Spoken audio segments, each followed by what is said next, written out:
Welcome to Said Larry J. I am your host, Larry J. How are you all doing tonight? Happy Friday. I went Friday. You all make yourselves at home. How has you all week been? How has it been? I hope it's been great with everyone. Whew. This week has been our great week. Of course, we had the runoff election, and of course, let me see. Warnock, he won. And some of you probably don't like it. Some of you probably do. But that's who won. So I'm quite sure you all got y'all went out there and voted, and some of you all are happy with the results, and some of you all aren't. I mean, it is what it is. So that was that. I had already did my early vote. I think I went out and voted.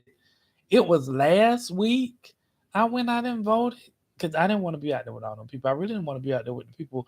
But it was like 30 minutes when I had went out there and voted because of course I have came up here and said when I went out there and voted. But yes, he won. I think he's in office for another 6 years. He's trying to solidify that seat so he can retire and get whatever paycheck that they get for the rest of their lives. But anyway, yeah, so we must keep that. Now we have the upcoming election. Now, here's the difference. Um, we had Hershey Kisses Walker was running to be in Senate to make bylaws. We have DeSantis, or it might be DeSantis. Well, anyway, that's who's actually up in the running to become on the presidential election ballot for what year? Is it 2024? I think so. Who knows? But he's kind of moving very quietly, I'll say. Now, when you do the comparisons, he do have somewhat type of a background. He was some type of advisor for the Navy SEALs. He went to Yale, he went to Harvard, he have a bachelor's, and he have a Juris Doctorate. Which that's, if I'm not mistaken, that's the highest degree that you can have in law. But it's still a doctorate degree. So he seems well, let's just say he seemed like he's strategizing his way. Because just by reading some of the information and looking at him, he moves very different. It ain't like none of that stuff that we were seeing talking about somebody vampires and sucking people's stuff and all that. So yes, we want to stay on the alert to see who's up in the running for the and I just told y'all one of them. And I'm throwing that name out there for a reason. So just to see who's in the running. So y'all keep y'all eyes open. Now I don't have this in my thing. I went because I had to run an errand. And some of y'all, if y'all getting limousine drivers, y'all might want to make sure these people are not total nutcases. Because this guy, it was this guy, he was walking across. He seemed like he was some type of executive. And he was walking out of this building. And he had a limo driver to pick him up that was in a suburban. And so it's like these two roads go like this, and you had like the light.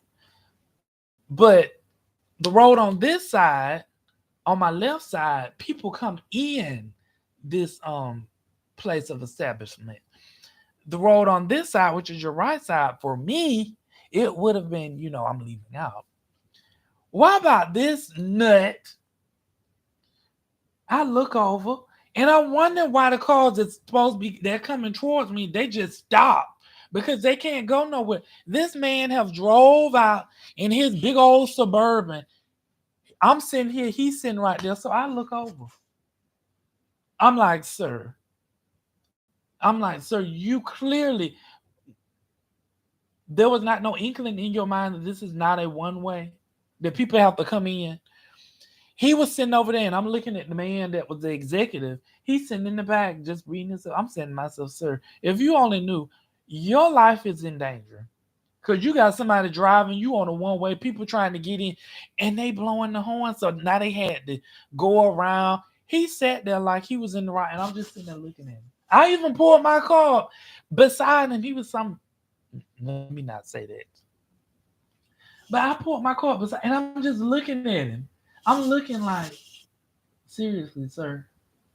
You ain't even he ain't even tried to throw that big old wagon school bus in reverse to get behind me. Cause he would have had to back up. He just sat there. I said to myself, I hope he ain't trying to get in front of me.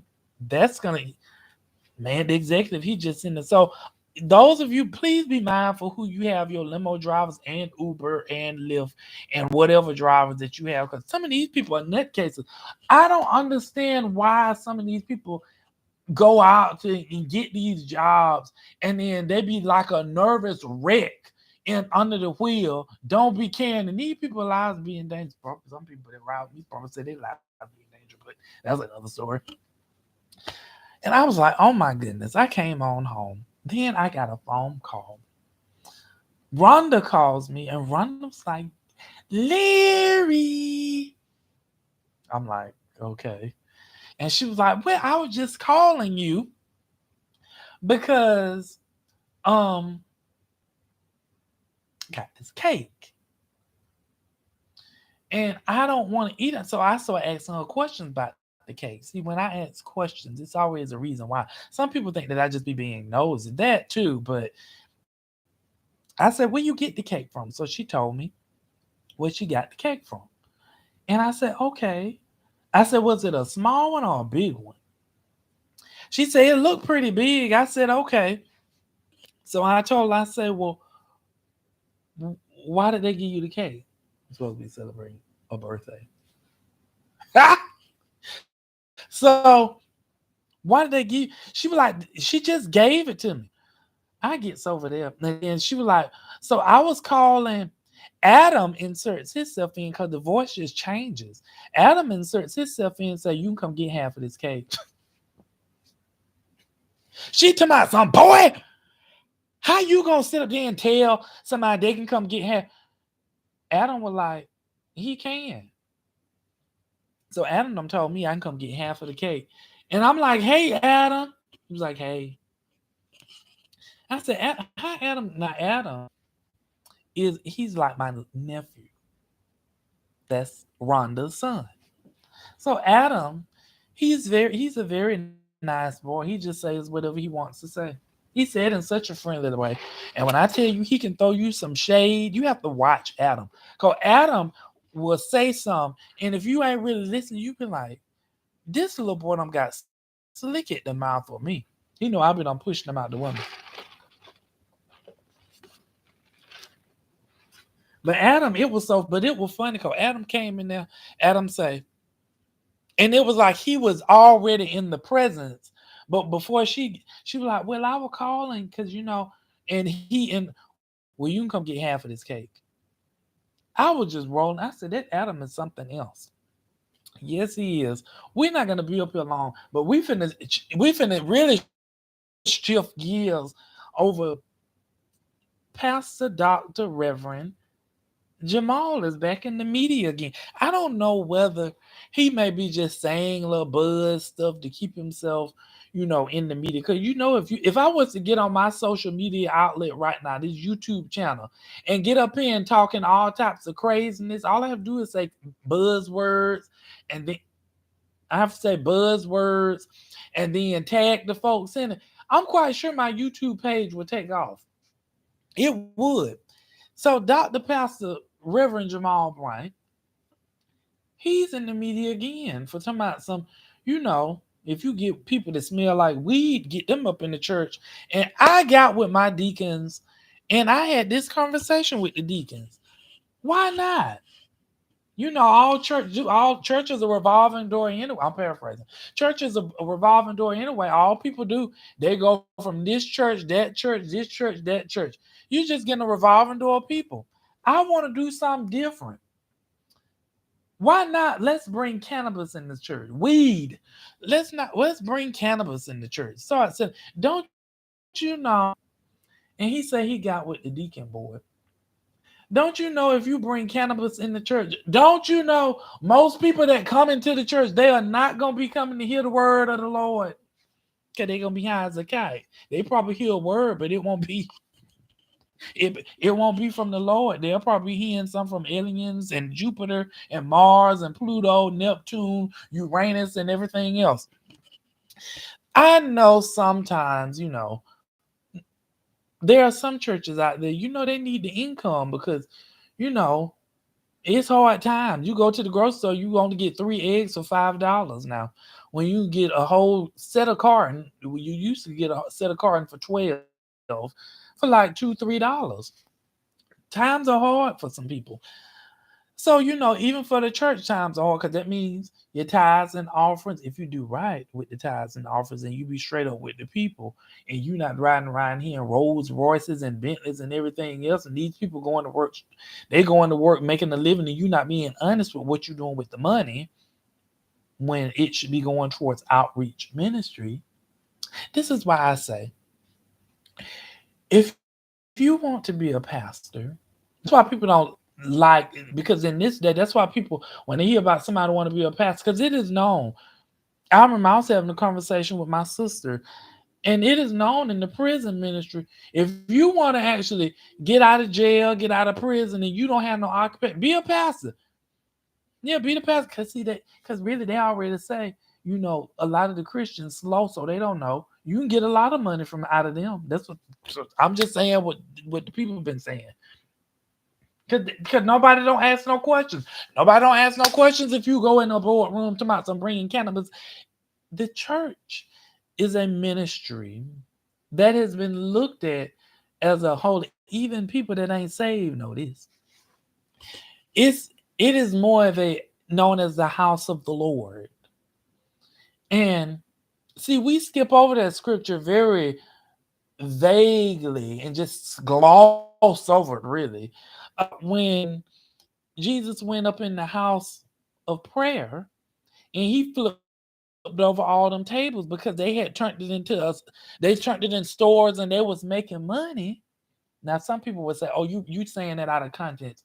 No, you making it what you want to make it into, and see people rationalizing it what they want. Right? See, the Bible is not. It's not difficult to understand. It's the only thing you have to know about the Bible. There are some things that have a backdrop, context, and know what you're reading. It tells you. It ain't no mystery. So he went and flipped over all these tables. You all heathens, sitting up here turning the house of God. What did he say? Y'all were turning the house of God into really a pagan place. They were.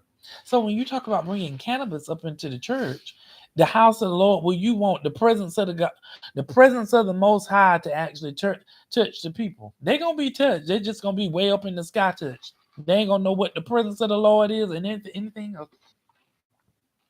That's why, I hate to put this out there like this.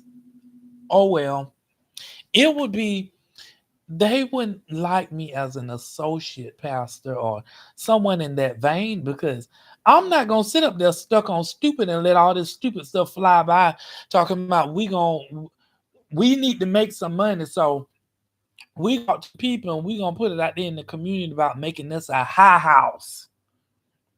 Because then it's gonna come up be a high house and then a drug house. See, all of that stuff, you open the door for all of this stuff. No, I'm sorry, not a drug house. My bad. I apologize.